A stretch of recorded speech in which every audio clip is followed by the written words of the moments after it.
And we're going to hit the road and drive about 30 minutes to a nearby village that's a stone village up on a plateau overlooking the countryside. It's the town of Lebeau.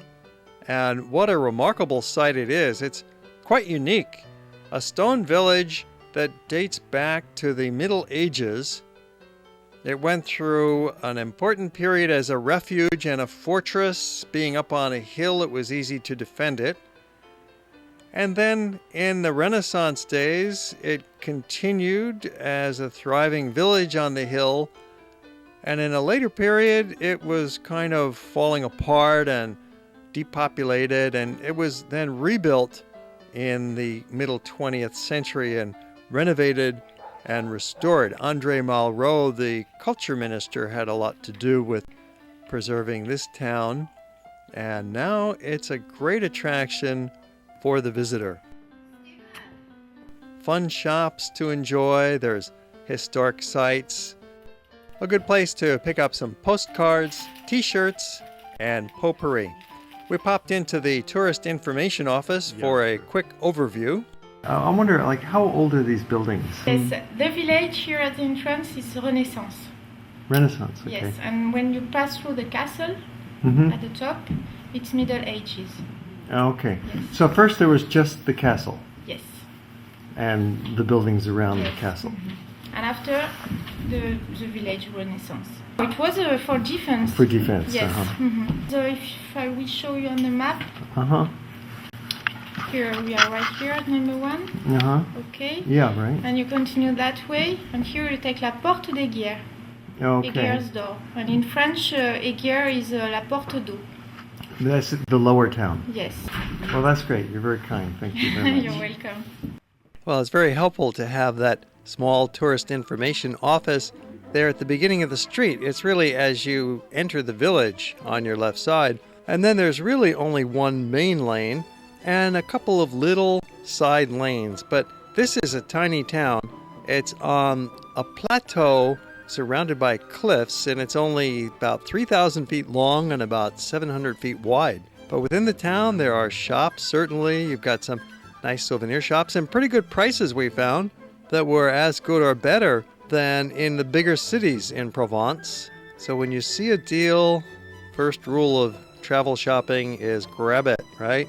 The dramatic location up on this rocky plateau made the area easy to defend, and therefore people have been living here, it's believed, for nearly 5,000 years.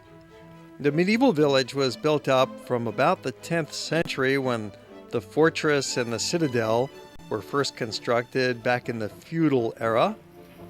And these stone houses grew up over the centuries, and nearly 3,000 people lived here at the peak of occupation, which was in the 1300s and the early 1400s.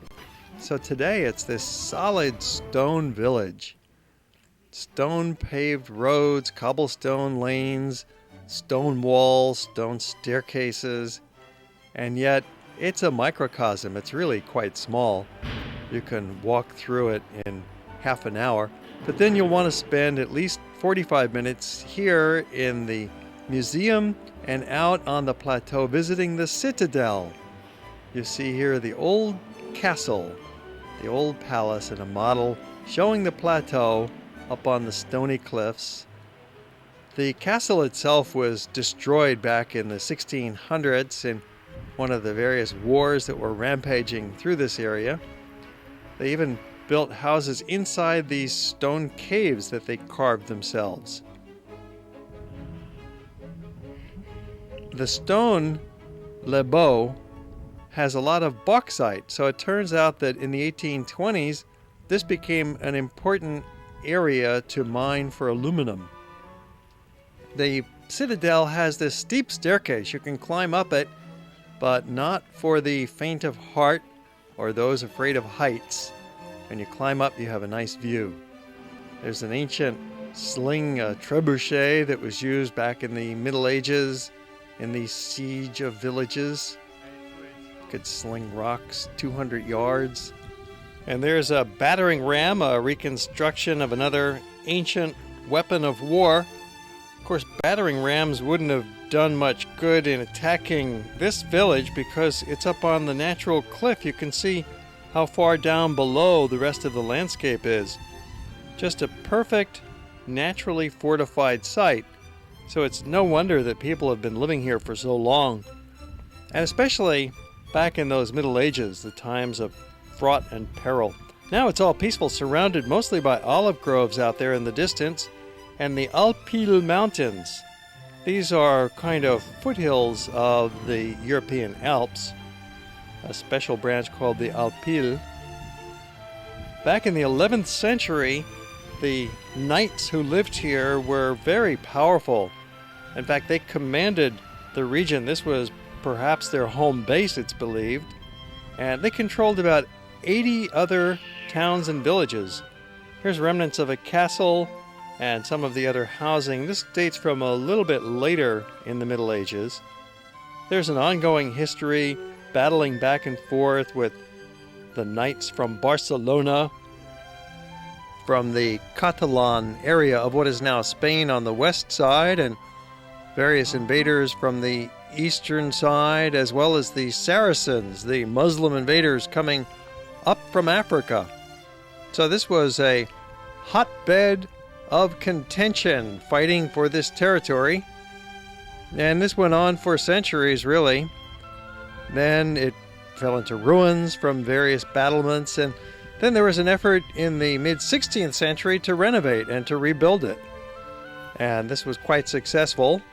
Some of the buildings that we see today are from that era. But then Cardinal Richelieu grew concerned with the power of these southern knights. And in the early 1600s, Cardinal Richelieu, who was the de facto leader of France at the time, came in with an army and invaded and demolished the town once again. And then, of course, it was rebuilt. So it's gone through these various cycles of warfare. And we see ruins today. We see beautiful preserved stone buildings as well. And all in all, a major collection of historic sites on this amazing plateau. In the 20th century, the only real invaders have been tourists, especially in the busy season. But in the off-season, it's fine. Now it's all very peaceful here, especially in the month of November.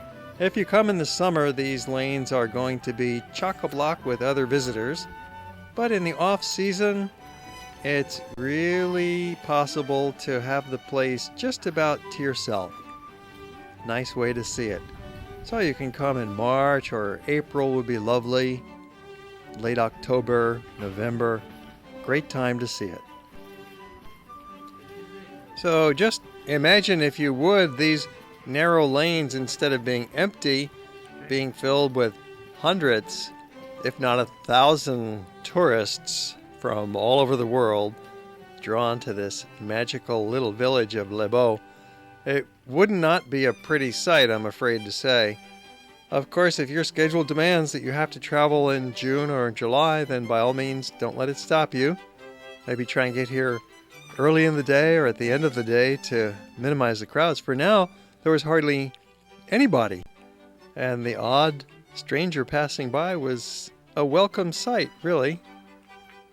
As we walk along for the next few minutes, we are just going to walk through the lanes of this special village. You'll see the stone walls passing by and the beautiful stone paving underfoot.